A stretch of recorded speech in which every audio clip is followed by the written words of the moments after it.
For most churches in the UK, July and August are the quiet months of the year.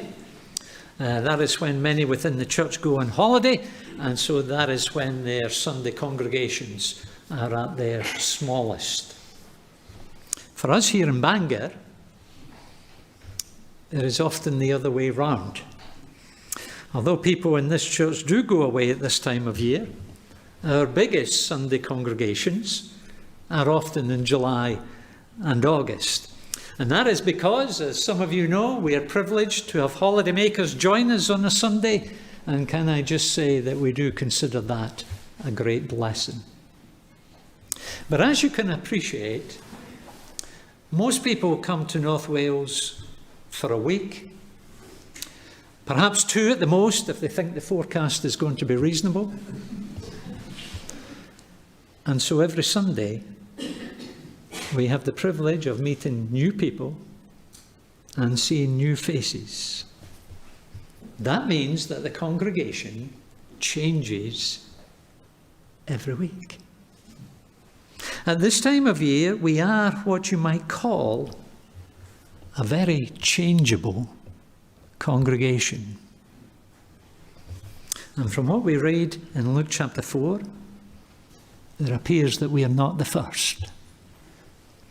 The congregation in Nazareth was also very changeable. Not in the sense that it changed from week to week, but in the way it changed on a particular week. Did you notice the change that came across the congregation on this particular occasion? The contrast between the congregation at the close of the service, compared with what they were at the start, the contrast could not have been greater. The change could not have been greater, and it's a contrast that is seen by comparing verses 22 and verse 28. In verse 22, we read that all spoke well of the preacher and were amazed at the gracious words that came from his lips. What a lovely congregation. While in verse 28 we read that all the people in the congregation were furious. Furious. Well, it was the same congregation, and it was on the same day. And so the question is, what was it that brought about the change? What was it that brought about the change from being an appreciative congregation to being a furious congregation? And as we seek to answer that question, we're going to consider 2 things this morning from these verses in Luke chapter 4. The first being in verses 14 to 21, and there we see a remarkable claim. A remarkable claim. Now, like the UK, first century Israel had something of a north-south divide. The region to the south was known as Judea, and the region to the north was known as Galilee. And having returned from Judea to Galilee, Jesus was now going from place to place teaching in the local synagogues. And amongst the various synagogues that he visited in Galilee was this one in the town of Nazareth. Nazareth had a bit of a reputation, and consequently it wasn't the most sought after location within Israel at this time. House prices within Nazareth were, you might say, at the cheaper end of the spectrum. And yet, as far as Jesus was concerned, there was something special about Nazareth. This was the town he had grown up in. It was Nazareth that he had lived with his parents, and it was in Nazareth that he had worked as a carpenter. And so Jesus is now returning to his hometown. And on the Sabbath, he went along to the synagogue, as he was in the habit of doing. A synagogue service usually consisted of some prayers, followed by a reading from the Old Testament law, followed by a reading from the Old Testament prophets, which would then be followed by a lesson or a sermon of some kind. And having become a very popular preacher in Galilee, Jesus was asked to take part in this service on this occasion. Verses 16 and 17 tell us that he stood up to read. The scroll of the prophet Isaiah was handed to him. Unrolling it, he found the place where it is written, "The Spirit of the Lord is on me, because he has anointed me to preach good news to the poor. He has sent me to proclaim freedom for the prisoners and recovery of sight for the blind, to release the oppressed, to proclaim the year of the Lord's favour." I don't know if you recognise those verses, but you've heard them all twice already this morning. And that passage is from Isaiah 61 that we read earlier in the service, and it's a passage that looked forward to the coming of the Messiah, that long-awaited Messianic King that God would send to rescue and deliver his people. And the deliverance that he would bring about is described in various ways. It is described as bringing freedom to those who are prisoners. It is described as bringing sight to those who are blind, deliverance to those who are oppressed, good news to those who are poor.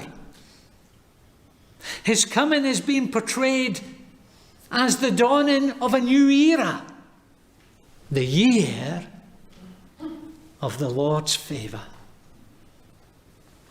In Old Testament times, every 50th year was a special year.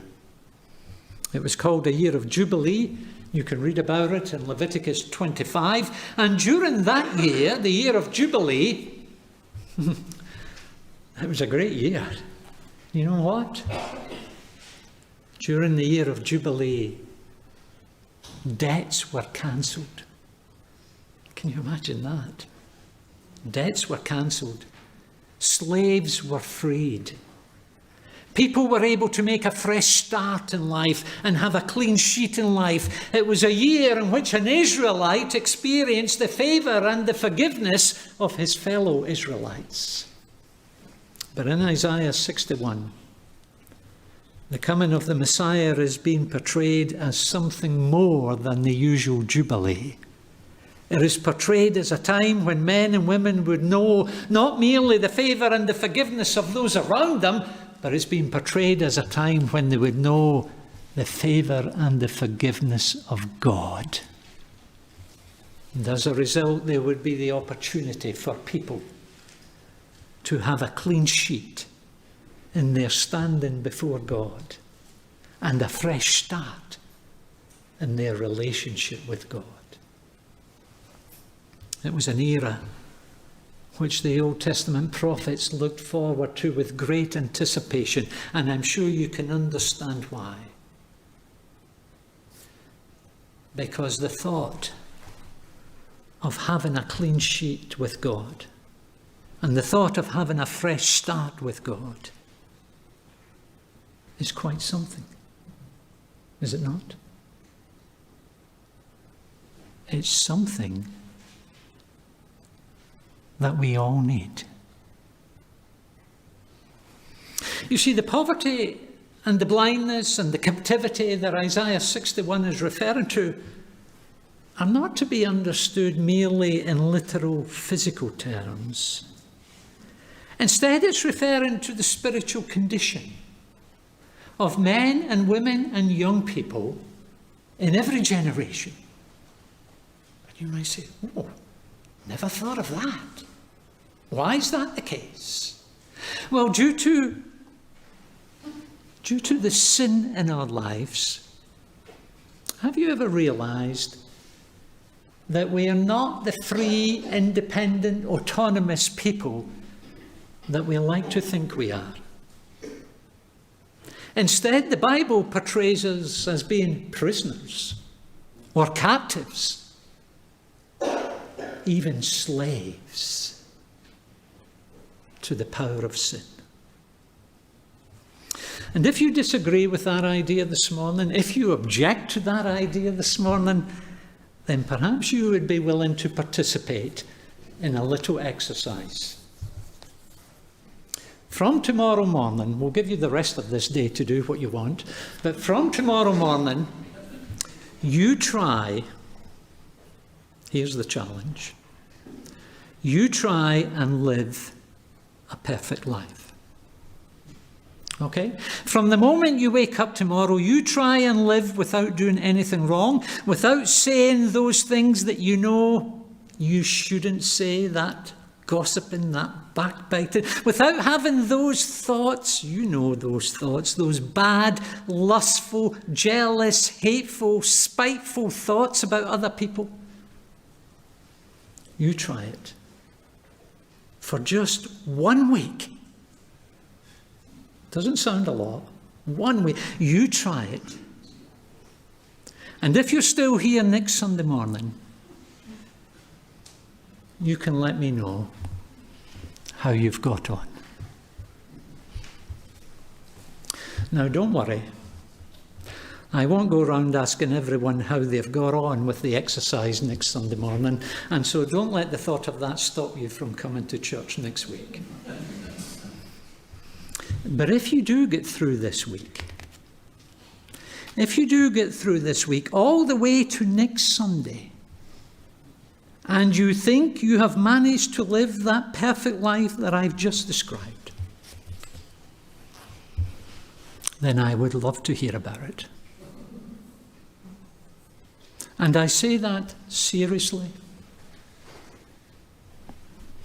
But I also say that realistically, because I'm fairly confident that there won't be a very long queue of people waiting to see me at the end of the service. And what is more, I'm certain that I won't be in the queue waiting to see myself. And I say that because what I find, and I suspect you find this too, is that there is something of a bias, there is something of an influence, there is something of a power within our lives that hinders us and prevents us from being the good people that we sometimes would like to be, and from being the good people that others around us expect us to be. Do you find that? To quote the words of someone else, what I do is not the good I want to do. The evil I do not want to do. Do you know, would you believe that is what I keep on doing? Are those words that you can relate to this morning? That was the Apostle Paul who wrote those words, recorded for us in Romans chapter 7. And a few verses earlier, he actually describes himself as a slave to sin. And in case you think that Paul was a bit of a one-off, an eccentric, a particularly bad guy, someone who just so happened to have an extremely pessimistic view of humanity, let me remind you what someone else once said. Let me remind you what Jesus once said. He said that everyone who sins is a slave to sin. You see, it's not that we just choose to do the odd wrong thing on the odd occasion. No, it's much more serious than that. We are captives to a power that we are powerless to deal with.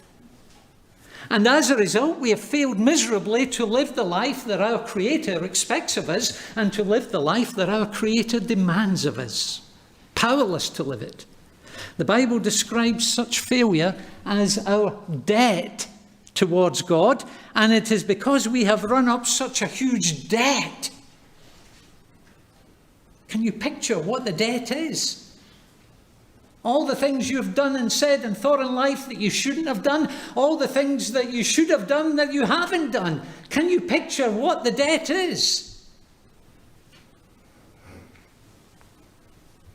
The current financial crisis fades into insignificance this morning when compared with our debt towards the God who created us.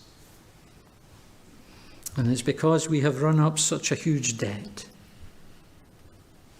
that we desperately need a clean sheet and a fresh start with God. That is why the Old Testament prophets look forward with such great excitement to the coming of a Messiah who would be able to preach good news to people who were in such dire poverty, a Messiah who would be able to proclaim freedom for captives and who would be able to release the oppressed. And having read from those verses from Isaiah 61, Jesus, we are told in verse 20, he rolled up the scroll, he gave it back to the attendant, and he sat down. And having heard those verses been read, we are told that the eyes of everyone in the synagogue were fastened on him. Nobody's sleeping that day. The congregation were on the edge of their seat, wondering, what on earth was Jesus going to say next?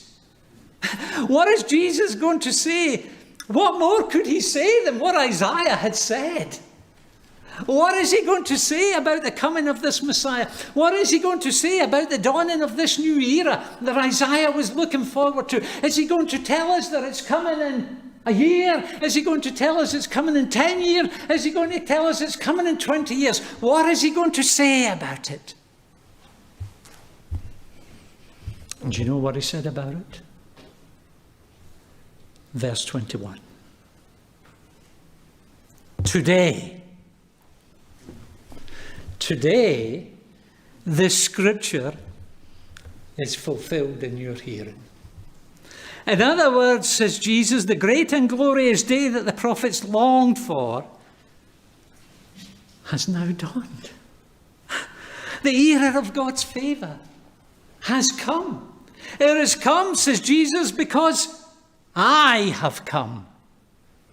Here is Jesus at the very commencement of his public ministry in Luke's Gospel, and he is setting out his claims as to who he sees himself to be and his claims about what he is going to accomplish over the coming months and years. I am that Messiah, says Jesus. I am that Christ whose coming the Old Testament scriptures pointed forward to. I am the one whose coming would bring good news to the poor, release for the prisoners, sight for the blind, and deliverance for the oppressed. In other words, says Jesus, I am that one whose coming will address the greatest needs of men and women. I am that one whose coming will address and deal with the fundamental problems. The fundamental problem that men and women and young people in this world experience. And as you read through Luke's Gospel, you discover how and why he was able to accomplish that. For example, you only need to go back a few verses and read the first half of Luke chapter 4. And you will discover that when faced with enormous temptation, greater temptation than you and I will ever face, Jesus did not yield to it. When tempted, Jesus did not sin. You remember what I said about the little exercise during the coming week? And I can tell you're not very confident about doing it. You're not very optimistic about how far through the week you will get. But listen, here is a man who did live the perfect life that you and I never will and never could. And having conquered sin, having defeated sin in his own life, he later goes to a cross and he dies so that others might be rescued from the power and the penalty and the punishment that our sins deserve. Having defeated the power of sin in life and in death, Jesus is able to forgive and free people like you and me from our bondage and from our captivity to sin. Having paid the penalty for sin, having paid the debt of sin on behalf of others, he is able to clear and to cancel the debts of debt-ridden sinners like you and me. That is what he is claiming to be and to do in this synagogue at Nazareth. And I am sure you will agree that it was a remarkable claim. By making this remarkable claim at the very commencement of his public ministry, Jesus was leaving the people back then and us many years later. He's leaving us in no doubt as to who he considered himself to be and what he had come to accomplish. And I'm sure you will agree, he was raising the stakes very high.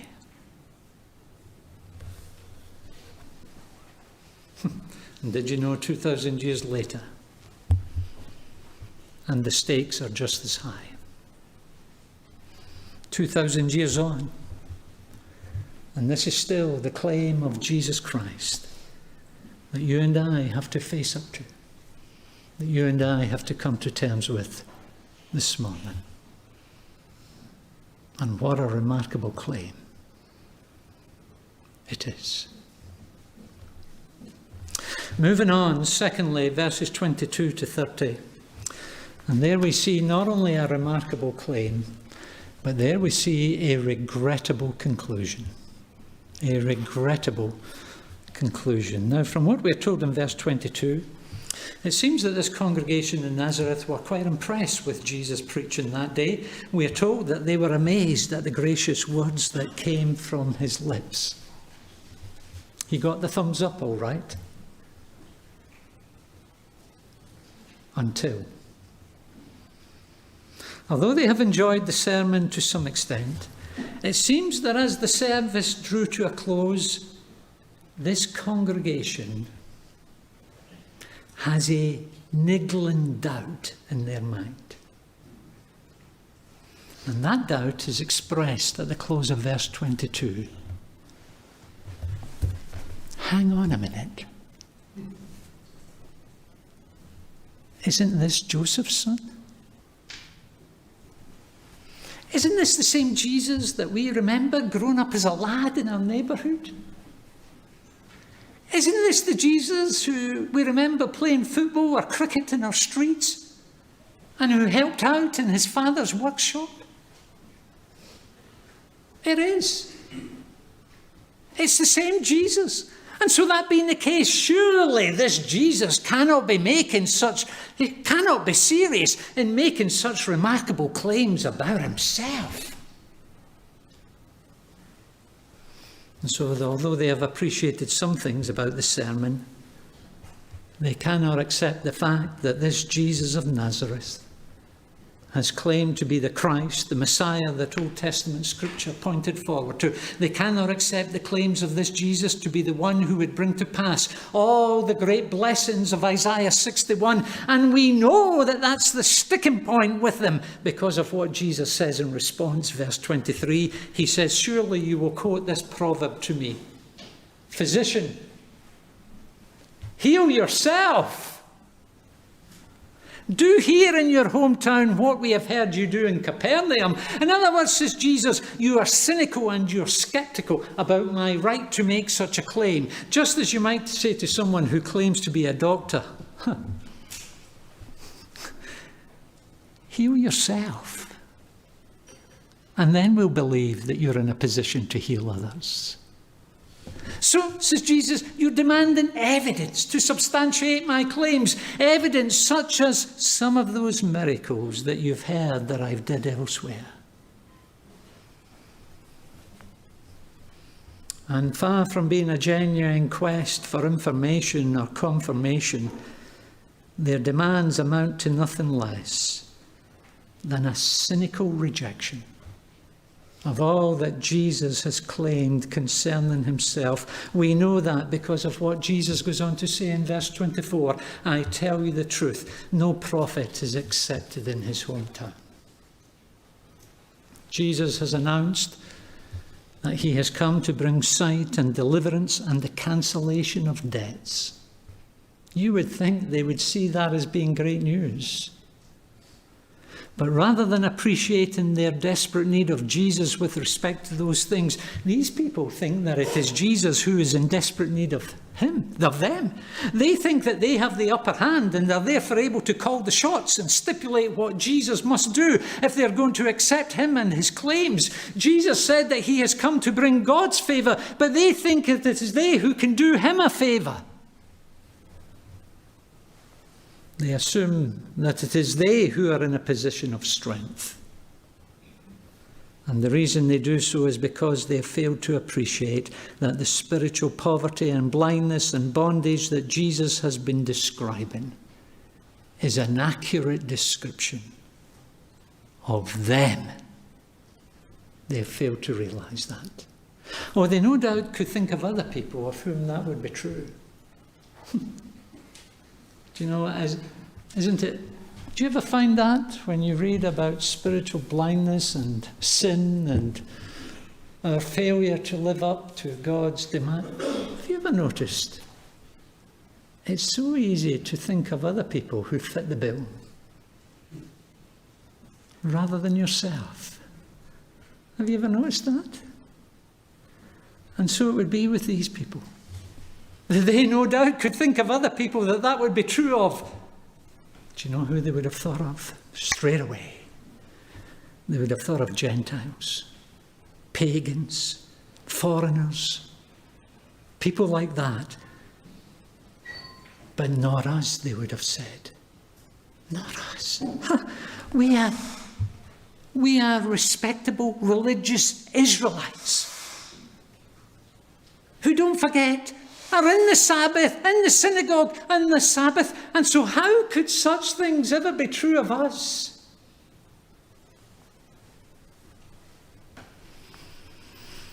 And it may just be that as you've heard Jesus speak this morning about the need for the spiritual blind to be given their sight and the need for those in spiritual captivity to be set free, it may just be that you've perhaps been thinking to yourself, oh yes, I know plenty of people who are in need of such help, but not me. After all, I'm morally respectable, whereas they are not. I'm very religious, whereas they're not. I'm in church this morning, whereas they're not. Friend, if this passage highlights anything, it highlights the frightening possibility of being in a church congregation and yet still missing out on the great blessings that Jesus has come to bring. Sadly, that was the outcome of that church service in Nazareth. And if ever there was a regrettable conclusion to a church service, it was that one. And what made it even sadder is that it wasn't the first time that this had happened.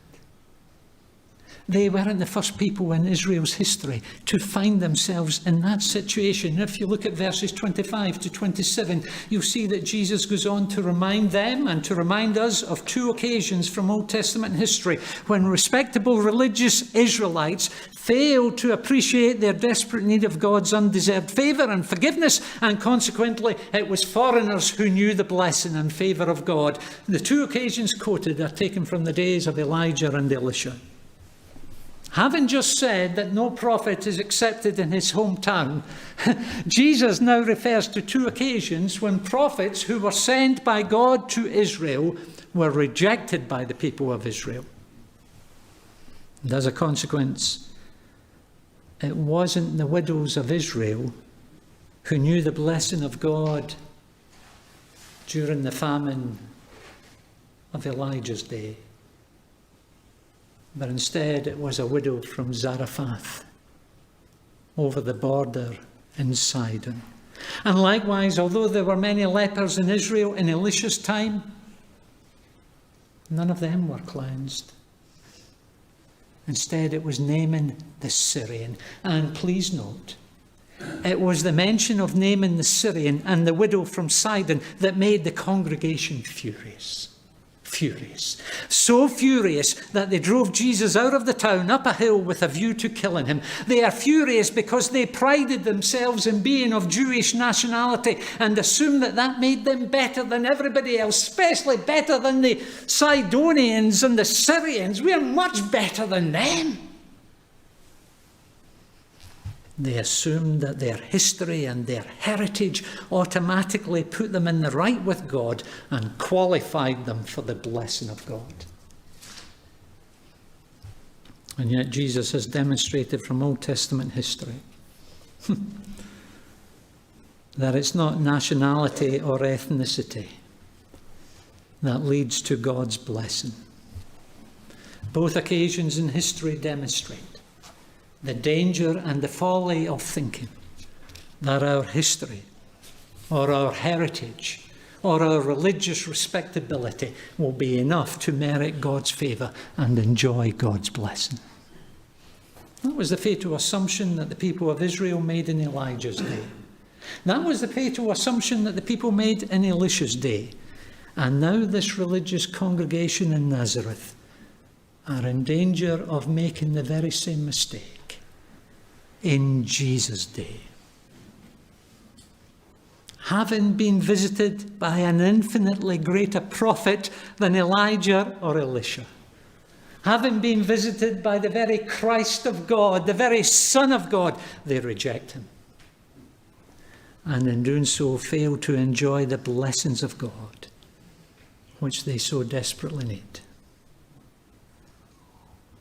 Rather than learn from the mistakes of their Old Testament history, they are about to repeat them. What a tragic conclusion to a church service. And what would be even more tragic is if, having heard about what happened not only in Elijah's day and Elisha's day, but having also heard, and especially having heard about what happened in Jesus' day, what would be even more tragic is if, having heard what happened on this occasion, you and I were to make the very same mistake. To do so would be a regrettable conclusion to this church service. Friend, rather than repeat their mistake this morning, can I plead with you to do what those people in Nazareth never did? Recognize and acknowledge your true condition. Not only in the sight of yourself, I don't know what you think of yourself, and not your condition in the sight of those around you. They might have quite a good impression of you. Recognize and acknowledge your true condition in the sight of God. Recognize your spiritual poverty, the huge debts that you've run up. Recognize your spiritual blindness, your desperate need of deliverance from the power and the penalty and the punishment of sin. And having recognized your need of those things, I've not just come to leave you in that position of despair this morning, but having recognized your need of those things, can I remind you that someone has come to this earth who can meet those greatest needs of ours, and who can address those most fundamental of our problems this morning. Do you remember the words of Jesus? as he stood there in the synagogue. Today, the scripture is fulfilled in your hearing. Friend, in the person of Jesus Christ, there is someone who has lived that life that we ought to have lived but never could. And in the person of Jesus Christ, there is someone who has died that death that we deserve to die. And through believing his claims, and through trusting in his achievements, you and I can know the great blessings that he came to bring, and that he alone can give. Rather than reject him and his claims as they did at Nazareth that day, turn to him in all your need this morning. Turn to him and trust him. And believe me,